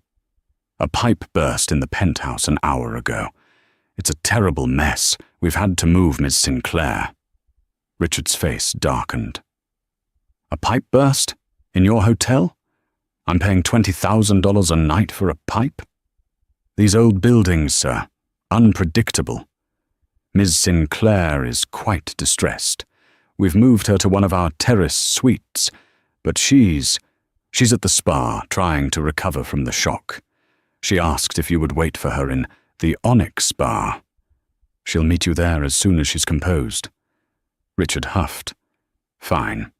A terrace suite? This is unacceptable. But fine. Tell her to hurry up. And my drink," he snapped, "is a Macallan 25, on the rocks. Have it waiting." "Of course, Mr. Andrea." Richard stormed off to the bar. Mr. Harrison watched him go. He then turned to the bellman. "See that Mr. Andrea is entertained. Keep his glass full, and under no circumstances is he to leave that bar." In the bar, Richard ordered his scotch, then another. He texted Chloe. In the penthouse, Chloe, 3/4 of the way through her second bottle of champagne, looked at the text. "Dump? Bar? What is he talking about?" She texted back. Richard's phone buzzed. He read the text. He looked at the bartender. "Is the penthouse suite occupied?" The bartender, who had been briefed by Harrison, replied smoothly, "Yes, sir. By a Ms. Sinclair, I believe. Has been all day." Richard felt a cold, confusing prickle. Harrison had lied to him. Why? He looked at Chloe's text. He looked at the elevator bank. Something was wrong. He threw a $100 bill on the bar and strode back toward the lobby, a storm cloud on his face. "Harrison!" he bellowed. "What is going on?" But Mr. Harrison was no longer at the desk. The next 48 hours were a blur of calculated chaos. Eleanor, armed with the owner's protocol recordings, had her legal team work through the weekend. They drafted a comprehensive divorce filing, an injunction to freeze Richard's personal assets, and a motion to have him removed from their shared apartment, citing adultery, gross financial misconduct, and misappropriation of corporate funds. Meanwhile, in the penthouse, Chloe had become a petulant dragon in her hoard. She had ordered over $15,000 in in-room dining, $12,000 in additional spa treatments, and another $25,000 from the Bottega Veneta boutique, a new handbag, 3 pairs of shoes, and a coat. She was rude to the housekeepers, demanding they iron the air because it felt stuffy. She complained that the piano was out of tune. It was not. Richard had never made it to the room. After the bar incident, he had been intercepted by hotel security, who politely informed him that there was a mix-up, and Miss Sinclair was indisposed. He had stormed out in a rage, assuming Chloe was playing games, and spent the weekend fuming in his other secret apartment downtown. Now, it was Monday morning. Checkout time. Chloe Sinclair, hungover and irritable, came down the private elevator. She was wearing the new $25,000 Bottega outfit, carrying the new bag, and the $42,000 Graf necklace was around her throat. She looked, she thought, like the new Mrs. Andrea. She approached the checkout desk, where Mr. Harrison was waiting. "I'm checking out," she announced. "Just put the final bill on Richard's card." "Good morning, Ms. Sinclair," Mr. Harrison said, his smile perfectly, terrifyingly pleasant. "I trust your stay was memorable." "It was fine. The piano was out of tune. Now the bill, please." "Of course." Mr. Harrison turned to his monitor and printed a long, multi-page document. He slid it across the desk. "Here is the final folio." Chloe glanced at it. Her eyes widened. What is this?" 197 Matronsat 150,022. "That is correct, ma'am," Harrison said. 2 nights in the presidential suite. In-room dining, extensive spa services, and purchases from our partners at Graf and Bottega Veneta. As you requested, it was all put on the room." This is insane," Chloe sputtered. "I just charge the card." "The black card." "Ah." Mr. Harrison's smile tightened. "That is the matter I need to discuss. You see, the card you presented is a secondary corporate card. All charges on this account, especially those of this magnitude, require direct, explicit authorization from the primary account holder." "Then get it!" Chloe shrieked. "Call Richard. He's the primary account holder." "No, Miss Sinclair," a voice said. "He's not." Chloe spun around. Eleanor Andrea stood there. She was not in a gala gown. She was in a steel-grey Tom Ford pantsuit, her hair pulled back in a severe, elegant chignon. She looked less like a socialite and more like a predator. Chloe's eyes darted between Eleanor and Harrison. She still didn't get it. Who are you? His assistant? His accountant?" "Listen, lady, I'm in a hurry. Just run the card or I'll have your job." Eleanor laughed. It was not a pleasant sound. It was the sound of a vault door slamming shut. "My job?" Eleanor repeated. She took a step closer. "Ms. Sinclair, you've been living in my house, drinking my champagne, and wearing my jewelry. Though technically," she glanced at the necklace, "it's not yours, as you haven't paid for it." Your house?" Chloe stammered. "Mr. Harrison," Eleanor said, her voice cutting through the lobby. "Would you please introduce me?" Mr. Harrison stood straight, his voice ringing with a pride he could no longer contain. "Ms. Sinclair, may I present Mrs. Eleanor Andrea, the founder, CEO, and sole owner of the Andrea Hotel Group and this flagship property, the Serafina Grand." The blood drained from Chloe's face, leaving a pasty, grey mask beneath her expensive foundation. The words Mr. Harrison had just spoken seemed to hang in the air, thick and impossible. "Owner," Chloe repeated, her voice a dry, rasping whisper. She tried to laugh, but the sound was a strangled hic. "Owner? Of what? The gift shop?" She looked at Eleanor, truly looked at her for the first time. She saw the steel-grey Tom Ford suit, the severe, elegant chignon, the eyes that were not warm or kind, but cold and sharp, like chips of Arctic ice. This was not the boring, dried-up old stick she had imagined. "You," Chloe stammered, pointing a trembling, manicured finger. You're her. You're his wife." She said the word wife like it was a piece of rotten fruit, a thing to be discarded. "I am," Eleanor confirmed, her voice dangerously calm. "And I am also the primary signatory on the bank accounts from which you've been stealing for the past 48 hours. "Stealing?" Chloe yelped, clutching the Bottega bag to her chest as if it were a shield. "I'm not a thief. Richard gave me the card. He loves me. He's leaving you. He's divorcing you. He told me." "Did he?" Eleanor asked, her tone one of mild, academic curiosity. "Richard says many things." He is." Chloe was growing hysterical, her voice rising, echoing in the cavernous, suddenly silent lobby. The other guests, a mix of diplomats and old-money tourists, had stopped their quiet conversations. They were all watching. "He's on his way right now. He's coming to get me. And we're going to... As if summoned by her desperate, delusional shriek, the massive inlaid wood front doors of the Serafina Grand burst open. Richard Andrea stormed in. He was not the cool, collected lion of Wall Street. He was a rumpled, furious, and paranoid man. He hadn't slept. He had spent the last 48 hours in his downtown apartment, fuming, his calls to Chloe going straight to her in-suite voicemail, which she'd been too busy with champagne and spa treatments to check. He had come here to confront her, to demand an explanation for her games. And then he saw his wife.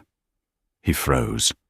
His world, his entire, carefully constructed house of cards, teetered on the brink.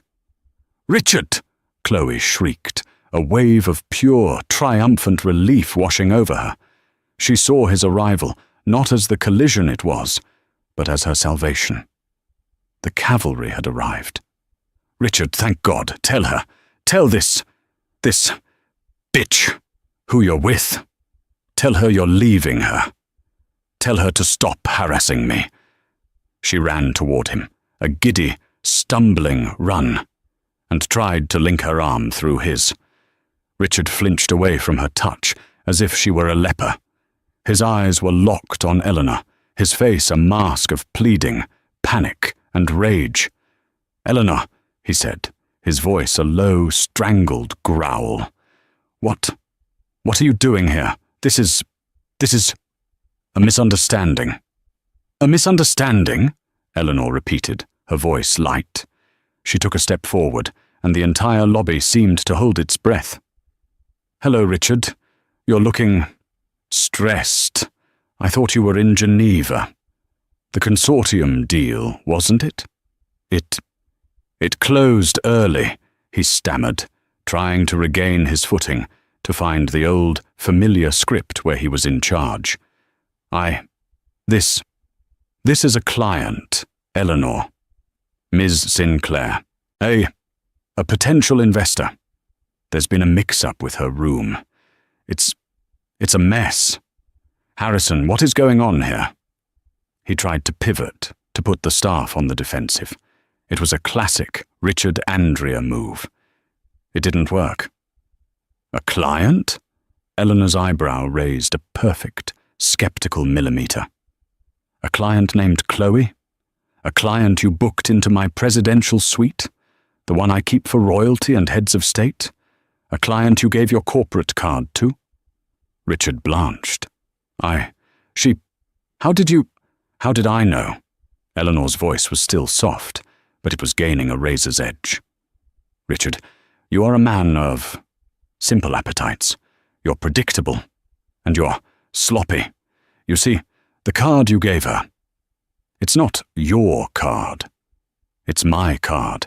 You're just a secondary user on my corporate account, the one tied to my hotel. And when a secondary user tries to book the most expensive suite in the building for his client, the primary account holder gets a notification." She turned her gaze to Chloe, who looked as if she'd been slapped. "And you, Ms. Sinclair, you were quite prolific. You're not just a client, you're an accomplice. In the last 48 hours, you've racked up nearly $200,000 in charges. But you didn't just spend my money. You felt the need to brag." "What?" Chloe whispered. "The owner's protocol, darling," Eleanor said, glancing at Richard. "A delightful security feature, activated when a guest is, let's say, high risk. We have recordings of everything." Chloe's hands flew to her mouth. "Yes," Eleanor said, nodding.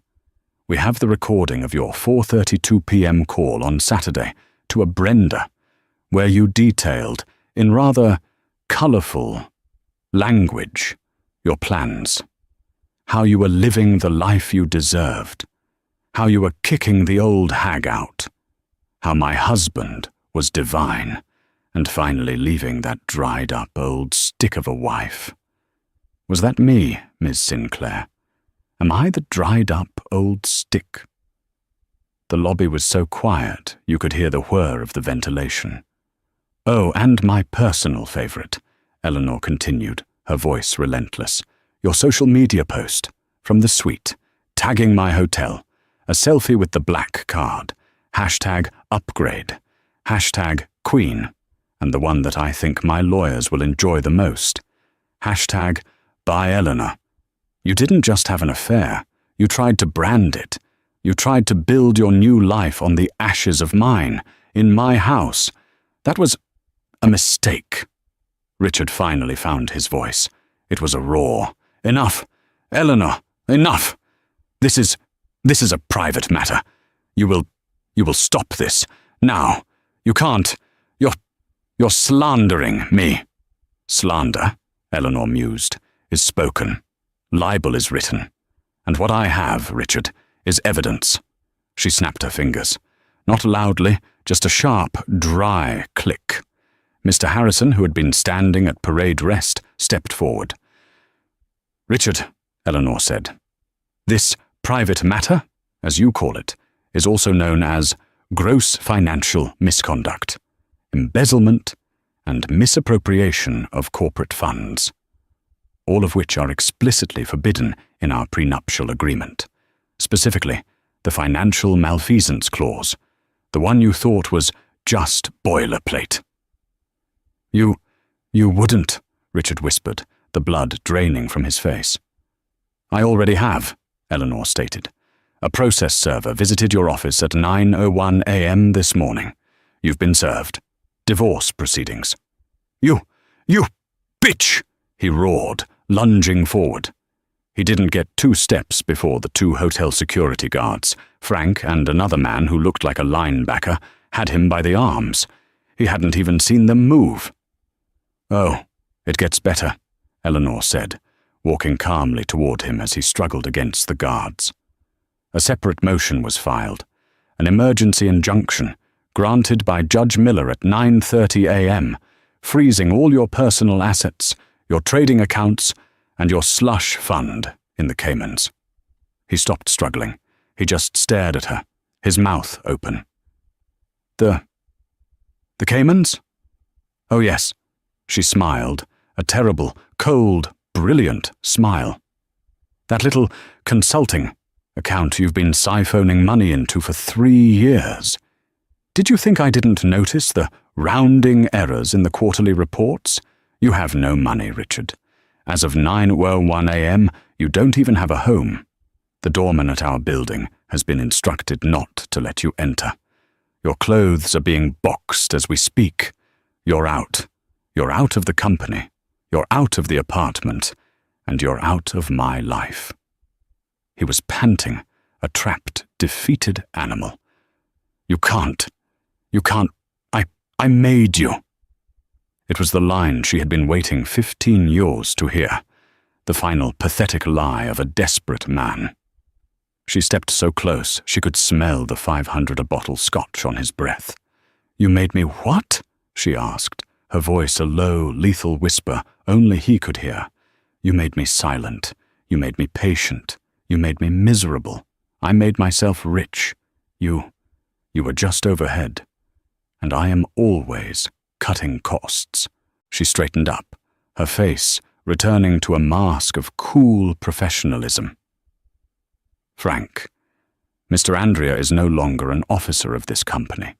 He is not a guest. He is in fact a liability. He is officially trespassed from this property. Please, escort him out." "Yes, Mrs. Andrea." "You can't do this to me," he bellowed, finding his voice one last time as they began to move him toward the door. "This is my hotel. My name is on the wall." "No, sir," Mr. Harrison said, his voice ringing with the clear, cold authority of the victor's lieutenant. "It has never been your hotel." "Eleanor!" he roared as the glass doors slid open, the sound of the New York street rushing in. The guards propelled him through, his bespoke suit rumpled, his face purple, his dignity gone. The doors slid shut with a quiet, pneumatic hiss. Richard Andrea was gone. The lobby was utterly, profoundly silent. Every eye was now on the 2 women left in the center, the Queen and the jester. Chloe Sinclair, who had watched her savior, her future, and her entire world be summarily executed and ejected onto the sidewalk, sank to her knees. She was no longer a queen. She was just a girl in a very, very expensive coat, with a very, very big bill. And she was all alone. Eleanor Andrea watched her for a moment, an entomologist studying a particularly uninteresting insect. Then she turned her cold, appraising gaze back to the woman who had, just moments ago, tried to steal her life. "Now," Eleanor said, as if they were the only 2 people in the room, "the matter of your checkout." All eyes in the lobby were now on Chloe. The hushed, cathedral-like atmosphere of the Serafina Grand had become a silent amphitheater, and she was the only one on the stage. She was trembling, a gaudy, desperate figure in a borrowed costume. The $25,000 Bottega coat felt like a lead shroud, the $42,000 Graf necklace a cold, heavy noose. "So," Eleanor said, her voice dropping no more than a few decibels, yet it cut through the silence like a surgeon's blade. "The bill, $450.22. Chloe's mind, sluggish from champagne and shock, tried to process the number. It was abstract. It was impossible. It was a typo. "No," Chloe whispered, the word dry and cracked. She tried to laugh, a pathetic, high-pitched sound that died in her throat. That's a joke. A mistake. You can't be serious. Just run the card. Richard's card." "The card," Eleanor said, as if explaining a complex concept to a small, dim-witted child, "is irrelevant. The card is his. The debt, Miss Sinclair, is yours. You signed the check-in registration. You accepted the terms." I can't," Chloe whispered, the tears finally coming. They were hot, ugly tears of panic and champagne, tracking black mascara down her cheeks. "I can't pay it. Please, Richard will pay it. He loves me." "Love?" Eleanor almost smiled. "Richard, as you've seen, is not in a position to love or to pay. His assets, his accounts, his entire slush fund, as he so charmingly calls it, were frozen by a court order at 9:01 a.m. this morning. He is, for all intents and purposes, destitute. He is a line item in my list of bad investments, one I am now liquidating." The reality of her situation was a physical blow. Chloe stumbled back a step, her hand flying to the necklace. But he gave it to me. He told me. He said he was leaving you. He said you were nothing." "He says many things," Eleanor replied, her voice dangerously soft. "He's a man of simple appetites and even simpler ethics. He thought Andrea was his name. He forgot it was my name first. He forgot this entire empire is mine. He's a guest in my world. And so, Miss Sinclair, are you? A guest who has wildly overstayed her welcome and run up an extraordinary tab." Richard, who had been standing to the side, a statue of impotent rage, finally found his voice. It was a roar, but it was thin, reedy. "Eleanor, enough. This is unseemly. In public, you're embarrassing yourself." "Am I?" Eleanor turned to him. The full, icy focus of her attention was a palpable force. "Embarrassment, Richard? Is that what you felt when you were booking my penthouse suite under a false pretense? When you were using my company's money to woo this?" She gestured to Chloe, a dismissive flick of her wrist. It was a mistake," he stammered, pulling at his collar. A moment of madness." "Eleanor, please, we can talk about this. In private, in your office. I'll pay for it. I swear I'll pay the bill. Just let's not make a scene." Eleanor let the silence stretch, a beautiful, agonizing pause. "Pay for it?" she asked, her tone one of genuine curiosity. "With what, Richard? With the court order that was just served at your office? The one that freezes your personal accounts, your trading accounts, and your slush fund in the Caymans?" "Oh yes," she added, seeing his face go white. "I know about that too. That little consulting account you've been siphoning money into for 3 years. Did you think I didn't read the quarterly reports? Did you think I didn't notice the rounding errors?" She took a step toward him. He instinctively recoiled. "You have no money, Richard. As of 9:01 a.m., you don't even have a home. The doorman at our building has been given your photo with instructions not to let you enter. Your clothes, your ridiculous, overpriced suits, and your other toys are being boxed. They'll be sent to a storage unit in New Jersey. A prepaid one, of course. I'm not a monster. I'm just thorough. You can't," he whispered. He was broken. The Lion of Wall Street was a declawed, defanged kitten. Eleanor, Ellie, think of our name, our life." "You are the one who soiled it, Richard," Eleanor said, her voice now flat, devoid of all emotion. "I'm just cleaning it." She turned her back on him, a final, brutal dismissal. Security. The two large guards who had been standing by the elevator stepped forward. They were silent, their movements efficient. "Mr. Andrea," one of them said, his voice polite but unyielding, "you are officially trespassed from this property. Please leave, or we will be forced to have you removed." "You can't do this to me, Eleanor!" he roared, a last, pathetic burst of bravado. "I made you." This, finally, made Eleanor stop and look back. A small, genuine smile touched her lips. "No, Richard, you didn't make me. You made me miserable. I made myself rich. Goodbye, Richard." The guards didn't need any further instruction. They took his arms. He didn't fight. He was a hollow man. He stumbled as they escorted him, his $10,000 Brioni suit rumpled, his face a mask of utter, public, and permanent defeat. The automatic glass doors slid open, revealing the grey, indifferent street. And then he was gone. The lobby was absolutely, breathtakingly silent.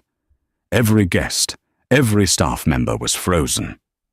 Then Eleanor turned back to Chloe. The full weight of her isolation, her stupidity, her doom, crashed down on Chloe Sinclair. She was alone. He was gone. The money was gone. No. Chloe suddenly became a whirlwind of frantic, desperate action. "No, I'll give it back! I'll give it all back!" She started clawing at the Graf necklace. The clasp was intricate, a tiny platinum puzzle she was too panicked to solve. Her freshly manicured nail snapped, a sharp click in the silence. With a shriek of frustration, she ripped the $42,000 piece of diamond-encrusted art from her neck. It hit the marble floor with a sickening, expensive clatter and skittered to a stop near Eleanor's foot. "Here!"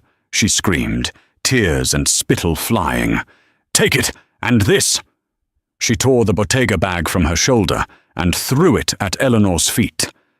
It landed with a soft, leathery thud. "The coat! The shoes! I'll go upstairs, I'll take it all off.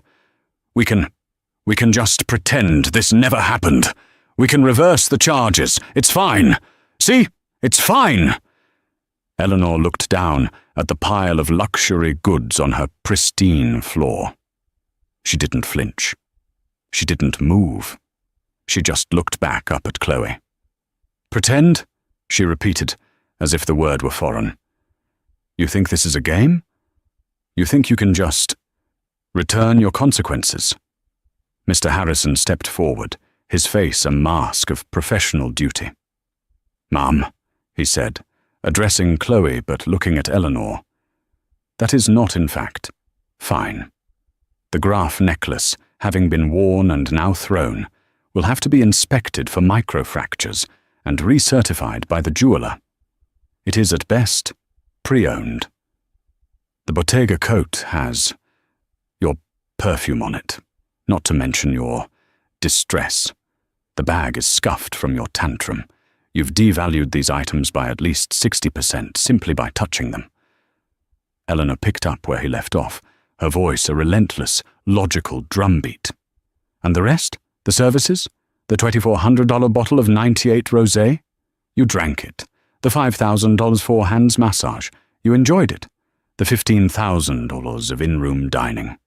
I trust it's processing." A few guests in the lobby actually winced. "Those are sunk costs, Ms. Sinclair," Eleanor continued. "Theft. You consumed services you could not pay for, with no intention of ever paying for them.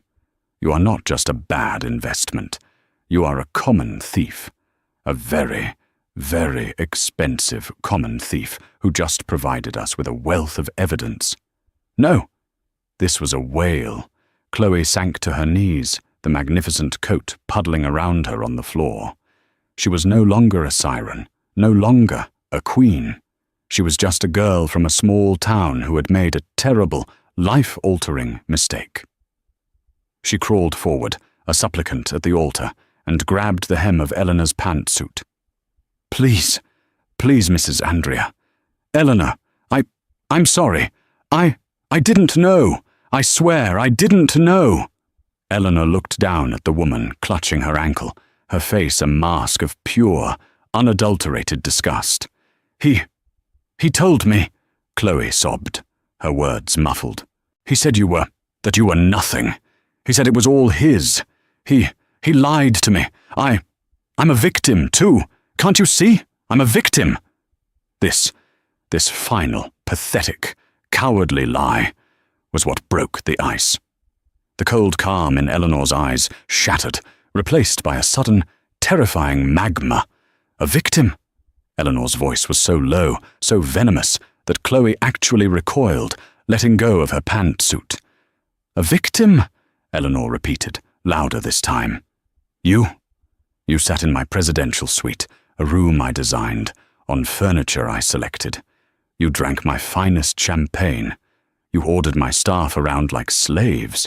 You posted on social media, tagging my hotel, with the hashtag, what was it?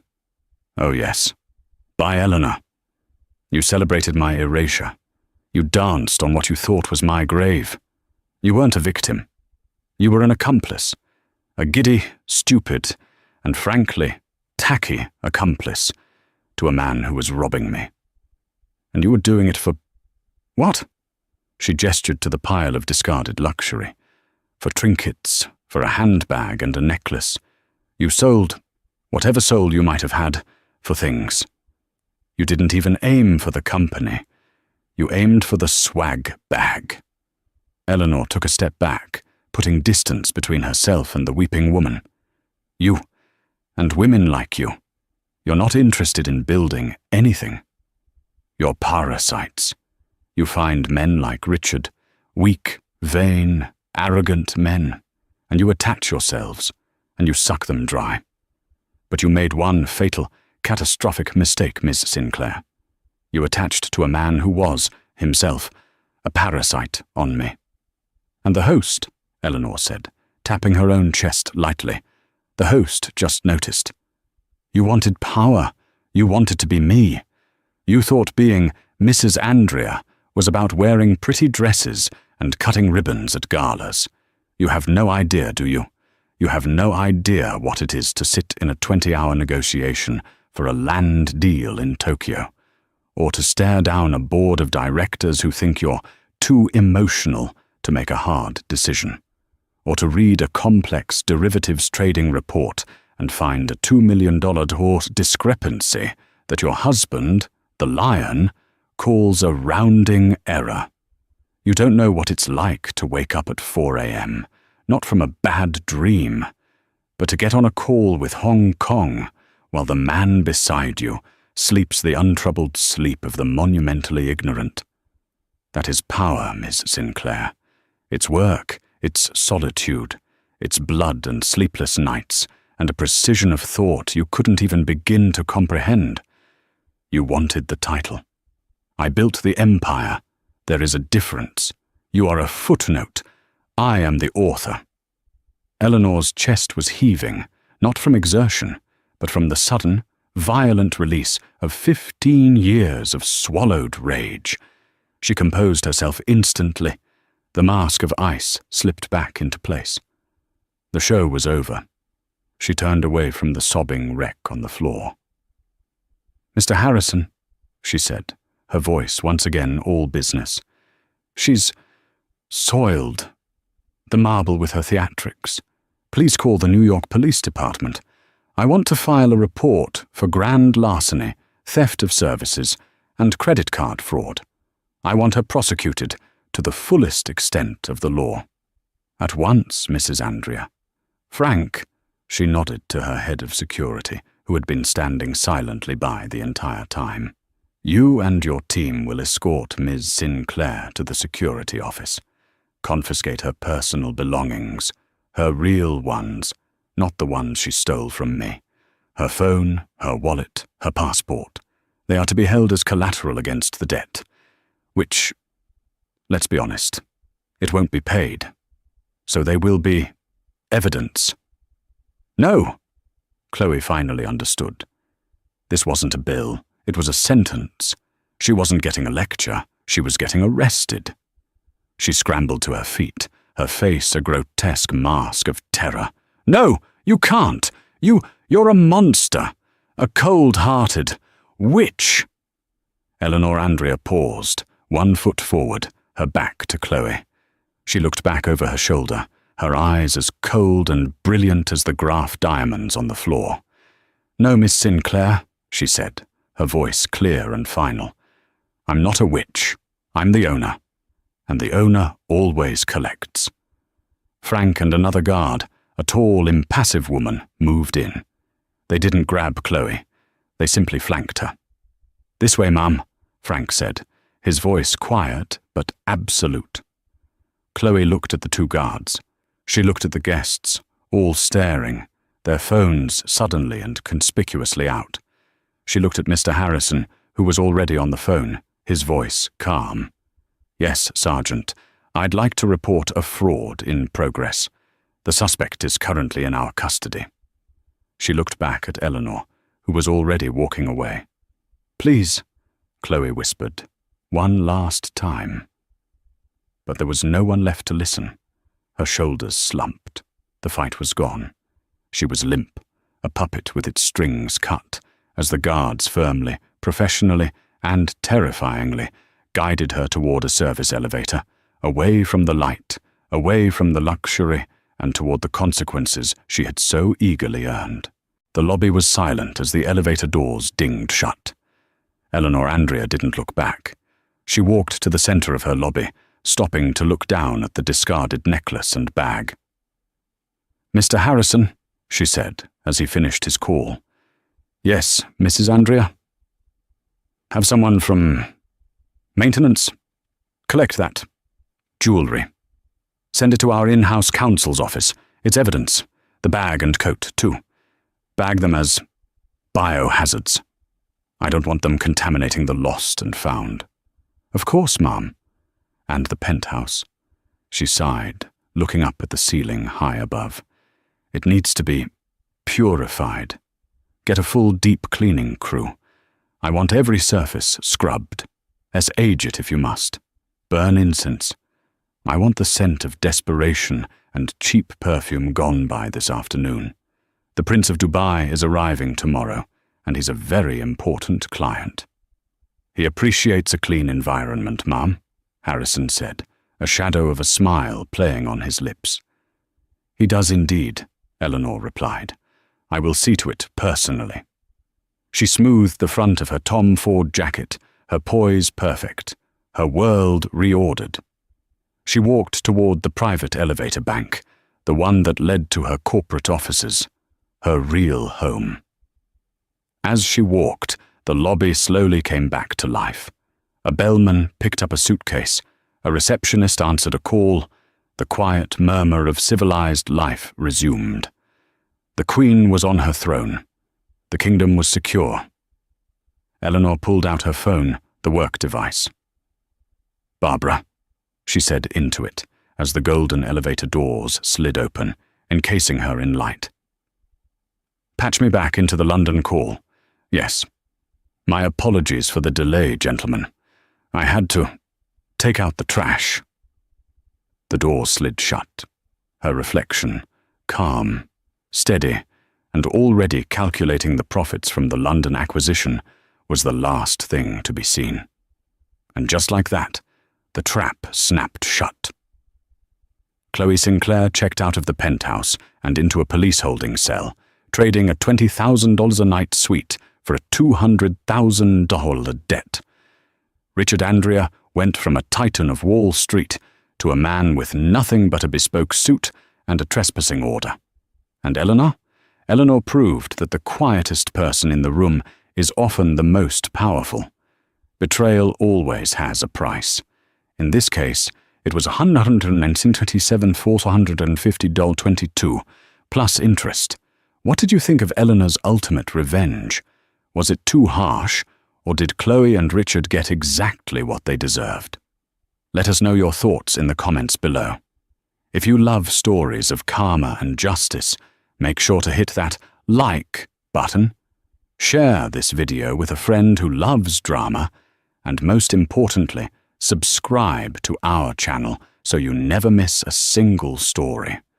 We see you, we appreciate you, and we'll see you in the next video.